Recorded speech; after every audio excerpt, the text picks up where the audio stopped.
এরকম ঘটনাটি ৬ মাস আগে যখন ক্ষমতার পরিবর্তন হলো, তখন তাৎক্ষণিকভাবে একটা প্রতিক্রিয়া কিন্তু আমরা দেখেছি। আহ, এটাকে যদিও গণ অভ্যুত্থান বলা হচ্ছে, যদি গণ অভ্যুত্থান হয়ে থাকে, আমি অবশ্যই এটাকে ক্ষমতার পরিবর্তনই বলবো। তারপরও বলছি, যদি গণ অভ্যুত্থানও এটাকে আমরা বলি, গণ অভ্যুত্থানের পর যে কোনো গণ অভ্যুত্থানের পর কিছু তাৎক্ষণিক প্রতিক্রিয়া হয়, যেই প্রতিক্রিয়ায় আমরা দেখেছি গণভবনে একটা হামলা হয়েছে, লুটপাট হয়েছে ব্যাপকভাবে। আমরা আমাদের বাংলাদেশের সবচাইতে সিকিউর যে প্লেসটা হবার কথা ছিল, যে সংসদ ভবন, সেই সংসদ ভবনে হামলা হয়েছে। সেখানে সাধারণ মানুষের বিকৃত উল্লাস আমরা দেখেছি।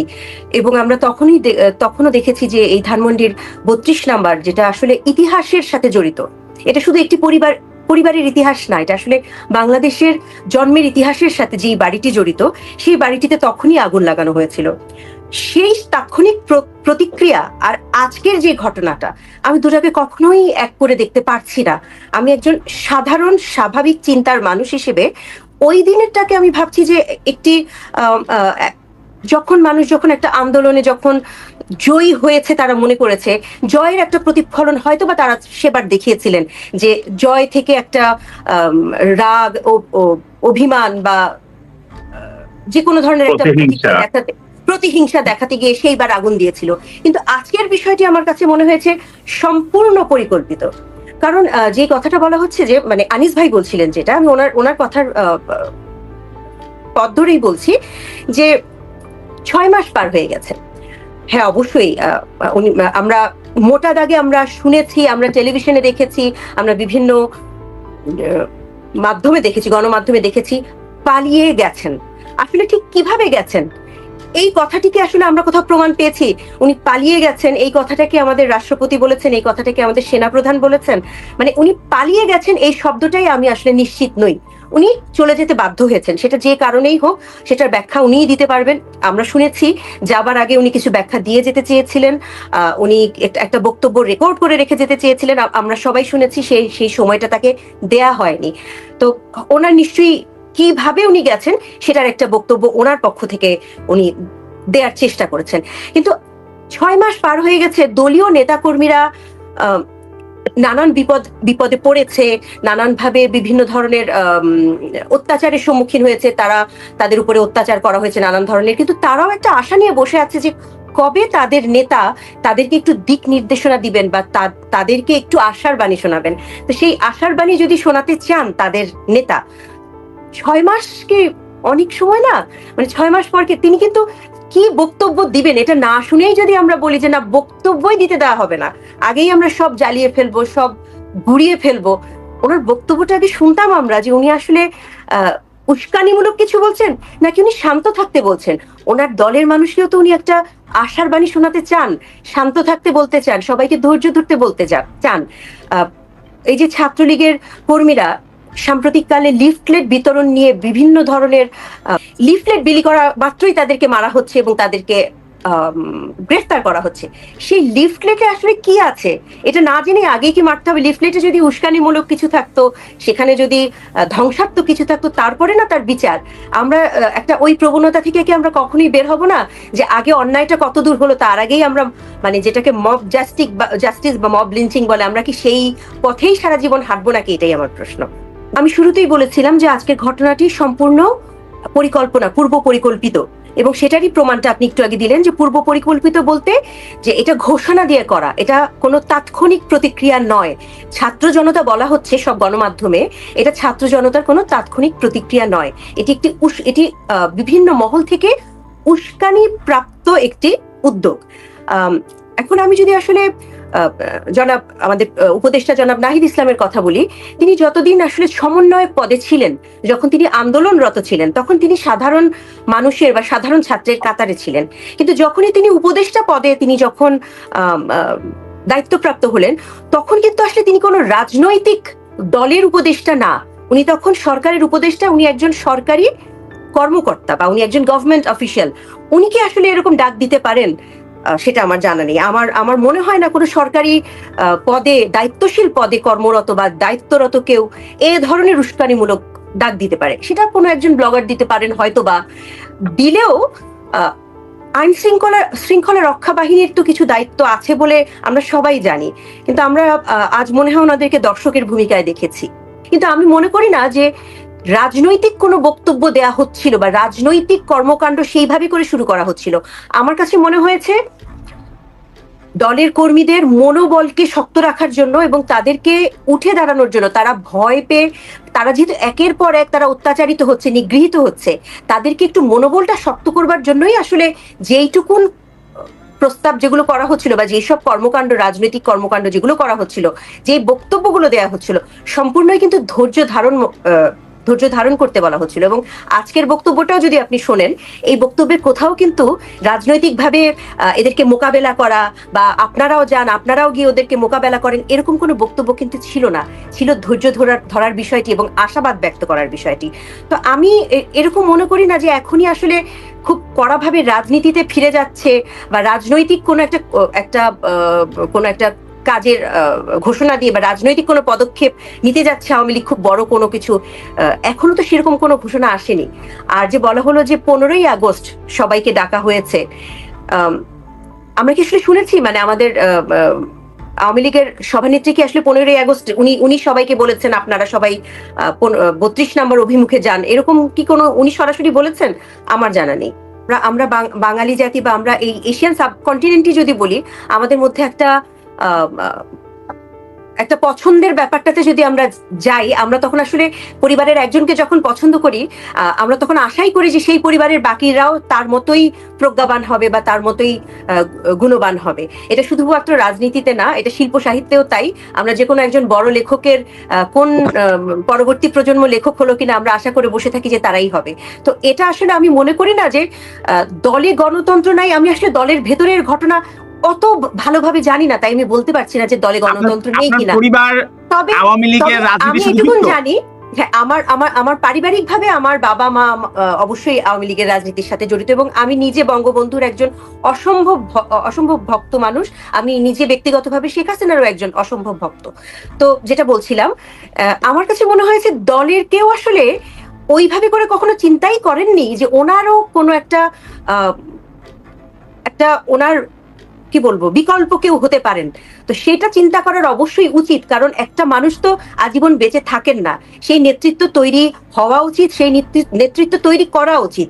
সেই নেতৃত্ব তৈরি করার সময় হয়তো বা এসেছিল এবং আমি নিশ্চিত বলতে ভাবছি যে আমি যতদূর চিনি ওনাদেরকে, যতদূর আমি দেখেছি, হয়তো ওনারা পরবর্তী নেতৃত্ব তৈরি করতেন। কিন্তু এখন যদি আমরা মানে 6 মাসও হয়নি উনি এখনই আসছেন কেন, তাহলে তো ওনাকে তো আসলে কাজ করতে বা ওনাকে ওনার দলটাকে সংগঠিত করতে বা কাউন্সিল করার জন্য হলেও বা পরবর্তী নেতৃত্ব, ওনাকে তো আসলে আবার কাজ শুরু করতে হবে, ওনাকে কথা বলা শুরু করতে হবে, দলটাকেও কথা বলা শুরু করতে হবে। কিন্তু যে প্রসঙ্গটি বারবার আনিস আলমগীরের বক্তব্য থেকে উঠে এসেছে যে দলের সেকেন্ড পার্সন, থার্ড পার্সন বা প্রেসিডিয়ামের সদস্য অন্য সবাই কেউ কথা বলছেন না কেন?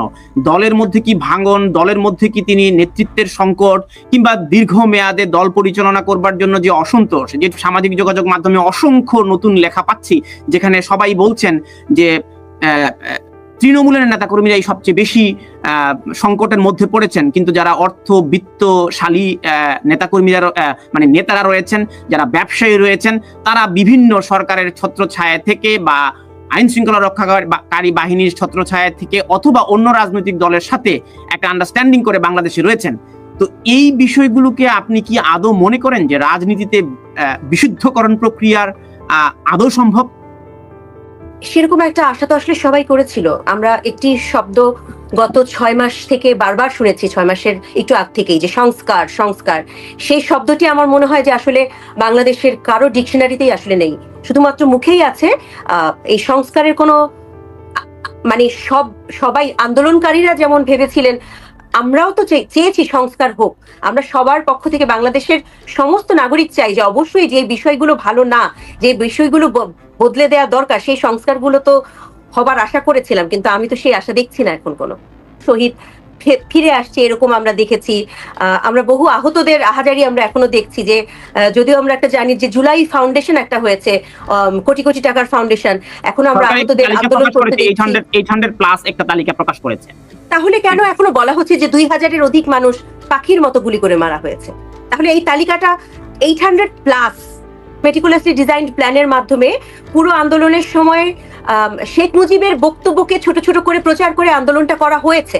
আন্দোলনের বিভিন্ন ক্ষেত্রে শেখ মুজিবের বক্তব্যকে বারবার করে ওনার বক্তব্যগুলোকে দেয়ালে লেখা হয়েছে, বলা হয়েছে, এবং 5ই আগস্টের পরপরই আমরা দেখলাম শেখ মুজিবকেই কিভাবে অপমান করা হলো। এই প্ল্যানের পর যা যা এখন পর্যন্ত, মানে ঠিক আছে, একজনকে অপসারণ করবারই যদি প্ল্যান থাকে, তিনি তো অপসারিত হয়ে গেছেন, তারপর তো একটা পরবর্তী প্ল্যান থাকবে। আমরা সাধারণ জনগণ হিসেবে কোনো পরবর্তী প্ল্যান দেখছি না। আমরা এখনো দেখছি যে ওই একই প্ল্যান, আওয়ামী লীগের নেতা কর্মীদেরকে ধরে ধরে অত্যাচার করা, নির্যাতন করা, সেই আওয়ামী লীগের পেছনেই লেগে থাকা।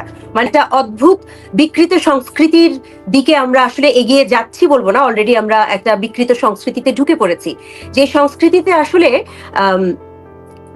সচিবালয় ঘেরাও করে আন্দোলন করলেই, কয়েকটি ছাত্র আন্দোলন করলেই এইচএসসি পরীক্ষা বাতিল হয়ে যায়, অটোপাস হয়ে যায়, যেখানে কয়েকটা দিন রাস্তায় বসে থাকলে যে কোনো আন্দোলন আসলে সফল হয়ে যায়। আমার কাছে মনে হচ্ছে যে এবারের এখন যেই সরকারটি চলছে, সেটা আনিস ভাইয়ের মতো আমি একইভাবে বলবো, আসলে যে কারা সরকার চালাচ্ছেন সেটা আমিও আসলে বুঝতে পারছি না। আমার এক এক সময় মনে হচ্ছে এক একজন সরকারের মুখপাত্র। পরীক্ষা বাতিল, কোনো পড়াশোনা নেই, স্কুলের যে বইগুলো, বাংলা বইগুলোর পুরো ইতিহাস বাতিল হয়ে গেল। তারপর রাস্তায় যে কোনো আন্দোলন করলে সেই আন্দোলনের একটা সুফল পাওয়া যাচ্ছে, যে কোনো আন্দোলনের করলেই সুফল পাওয়া যাচ্ছে। আমার মনে হচ্ছে যে এই গা বাঁচিয়ে চলা যে ব্যাপারটা, এবং আমরা কেমন একটা প্রজন্ম তৈরি করেছি, ফ্র্যাঙ্কেনস্টাইন প্রজন্ম। আমরা জানি না এই প্রজন্মকে আমরা যা দিয়েছি, এই প্রজন্ম আমাদেরকে কি দেবে। তো এই রক্ষা করবার যে চেষ্টাটা, এটা আমি এখনকার সরকারের মধ্যে আমি দেখছি না। প্রেস সচিব, প্রধানমন্ত্রীর প্রেস সচিব কিংবা প্রধান উপদেষ্টার প্রেস সচিব, এটি অসম্ভব দায়িত্ব সম্পন্ন একটি চেয়ার, আমরা সবাই জানি, এবং তিনি প্রধান উপদেষ্টার মুখপাত্র। তার দায়িত্ব প্রধান উপদেষ্টা বা মানে দেশের জন্য কি করছেন সেই বিষয়গুলো, সামনে কি করতে যাচ্ছেন সেই বিষয়গুলো জনগণের কাছে বয়ান দেয়া। উনি ওনার বাসায় একটি ডাস্টবিন এরকম বানাতেই পারেন, উনি ব্যক্তিগতভাবে ঘৃণা করতে পারেন, বাসায় একটি ডাস্টবিন বানাতে পারেন, ওনার ফ্যামিলি পেজে উনি এই ডাস্টবিনে ময়লা ফেলার একটা ছবি দিতে পারেন। কিন্তু যে পেজটা ওনার অফিসিয়াল পেজ, যে পেজ থেকে উনি বিভিন্ন দায়িত্ববান খবরগুলো যেখান থেকে উনি শেয়ার করেন, সেই পেজে যখন তিনি দেন, সেটা আমার কাছে মনে হয় যে অসম্ভব প্ল্যান করে, ওই মেটিকুলাস প্ল্যানের মতোই প্ল্যান করে উনি ঘৃণাটা ছড়ানোর চেষ্টা করছেন। সেই জিনিসটা অবশ্যই আমার কাছে মনে হয়েছে এটা আশা করিনি, এরকম একটি কাজ আশা করিনি। তবে আমি এটা বলবো যে বিভিন্ন সময়ে যে কোনো ধরনের ভাইরাল কন্টেন্টে বলি, বা যে কোনো ধরনের অপছন্দ যখন হয় মানুষের, কোনো ফেসবুক পোস্ট বা যে কোনো মানুষের বক্তব্য, তখন দেখা যায় যে অ্যাটাকটা সবসময়, আক্রমণটা সবসময় করা হয় যে কোনো একজন নারীকে। সেটা যদি হয় কোনো দায়িত্বশীল ভদ্রলোক, তাহলে আক্রমণ করা হয় তার হয় স্ত্রীকে অথবা তার কন্যাকে। এটি আমরা সব ক্ষেত্রেই দেখি। আজকে যদি এটা কোনো একটা দায়িত্বশীল ভদ্রমহিলাই কাজটি করতেন, তাহলে সেই ভদ্রমহিলাটাকেই অ্যাটাক করা হতো।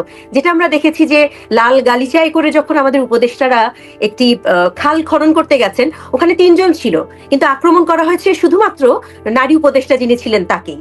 তো এই সংস্কৃতিটাও আমাদের জাতিগত সমস্যা। এই সংস্কৃতিটা অবশ্যই আমি এটাকে কোনোভাবেই আমি সাপোর্ট করি না। কিন্তু উনি যে ব্যাখ্যাটা দিয়েছেন যে উনি সরাননি, আমার কাছে মনে হয়েছে উনি যে পোস্টটা দিয়েছিলেন, ওই পোস্টটা ওনার পেজে নেই। হ্যাঁ, এবং আমার কাছে যেরকম মনে হয়েছে, আনিস ভাই যেরকম বলেছেন যে ওনার মতো একটা দায়িত্বশীল জায়গায় থেকে এরকম একটা পোস্ট দেয়া যায় না, আমার মনে হয়েছে উনিও সেটা বুঝতে পেরেছেন, এবং এই জন্যই উনি পোস্টটা মুছে দিয়েছেন। এবং আমার কাছে আরেকটা জিনিস মনে হয়েছে যে উনি আসলে কাকে রিপ্রেজেন্ট করেন। বাংলাদেশের প্রধান উপদেষ্টার প্রেস সচিব কিন্তু প্রধান উপদেষ্টাকে রিপ্রেজেন্ট করেন। প্রধান উপদেষ্টার যা বলার প্রেস সচিবের মাধ্যমেই বলা হয়। এই বিষয়টাকে আসলে প্রধান উপদেষ্টার ইমেজকেও দেখাচ্ছে, ওনার ইমেজটাকে তো ক্ষুণ্ণ করবার কথা। ওনার কি আসলে একই মতামত? উনিও কি মনে করেন যে বাংলা একাডেমিটাকে এভাবে করেই সাজানো উচিত, সরকারি টাকায়, সরকারি পৃষ্ঠপোষকতা, এরকম একটা ঘৃণার সংস্কৃতিকে আসলে ছড়ানো উচিত কিনা?